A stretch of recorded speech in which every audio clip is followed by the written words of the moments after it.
આજે શાનું શાક કરવાનું છે? આજે લસણ ડુંગળી વગરના ભીંડા મસાલાવાળા. લસણ ડુંગળી જે ન ખાતા હોય ને એના મસાલા સાથેના. અને આ ભીંડા તમારા ક્યારેય ચીકણા નહીં થાય એની ટિપ્સ. તને ભાવે છે ભીંડાનું શાક? બહુ ભાવે? હે ભીંડાનું શાક ચીકણું ન થાય એ માટે ઘણા લીંબુ ઉમેરતા હોય છે, આમચૂર ઉમેરતા હોય છે, જુદી જુદી ટ્રીક અજમાવતા હોય છે. આજે હું 3 ટીપ આપવાની છું. એમાંથી તમે કોઈ પણ રીતે યુઝ કરી શકો છો. ભીંડા એ લગભગ બાળકોને મોટાને બધાને ભાવતા હોય છે, અને આ રીતે તમે બનાવશો તો સહેજ પણ ચીકાશ નહીં પકડે અને ભીંડા બહુ સરસ થશે, એકદમ છૂટા થઈ જશે.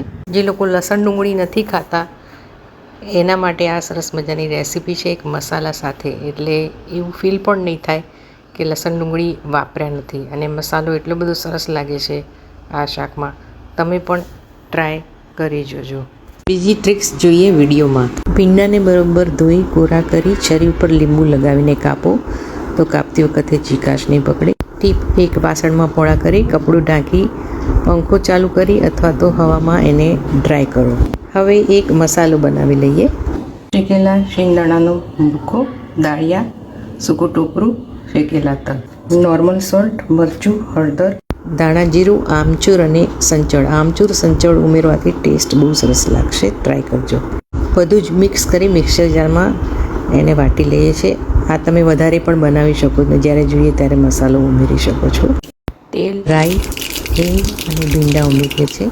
હાઈ ગેસની ફ્લેમ પર એને 3 મિનિટ ચડવી લેવાના છે, જેથી બધું મોઇસ્ચર તીખાશવાળો ભાગ જતો રહેશે. તમે અજમો અને જીરું ખાતા હોય તો જીરું ઉમેરીને તમારે આ પ્રોસિજર કરવાની છે. જો તમે લસણ ડુંગળી આદું ખાતા હોય તો બધી જ ચીકાશ નીકળી જાય પછી જ ઉમેરવાનું છે. આ ભીંડા ચડી ગયા છે ને બધું તેલ છૂટું પડવા માંડ્યું છે. એ સમયે જો તમે મસાલો ન બનાવે તો છૂટા મસાલા પણ ઉમેરી શકો છો. હવે આપણે જે મસાલો બનાવ્યો છે એ ઉમેરી લઈએ છીએ. મસાલો ઉમેરી અને 2 મિનિટ સુધી હલાવ કરવાનું છે. ઢાંકણું ઢાંકવાનું નથી. મસાલો મિક્સ થાય ત્યાં સુધી હલાવવાનું છે. કોથમીર ઉમેરીને સર્વ કરીએ છીએ. એક ધારા જ્યારે શાક બનાવીએ છીએ એમાં મસાલા થોડા ફેરફાર કરીને બનાવીએ તો ઘરના લોકોને મજા પણ આવતી હોય છે. લસણ ડુંગળીવાળામાં પણ તમે આ મસાલો સરસ રીતે ઉમેરી શકો છો.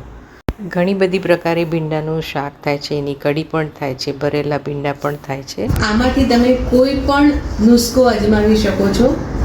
તમારી પાસે પણ કોઈ ટ્રીક હોય તો ખાસ લખો. વિડીયો ક્યાંથી જોઈ રહ્યા છો લાઈક કરો, શેર કરો, કોમેન્ટ કરજો. Thank you for watching. Enjoy.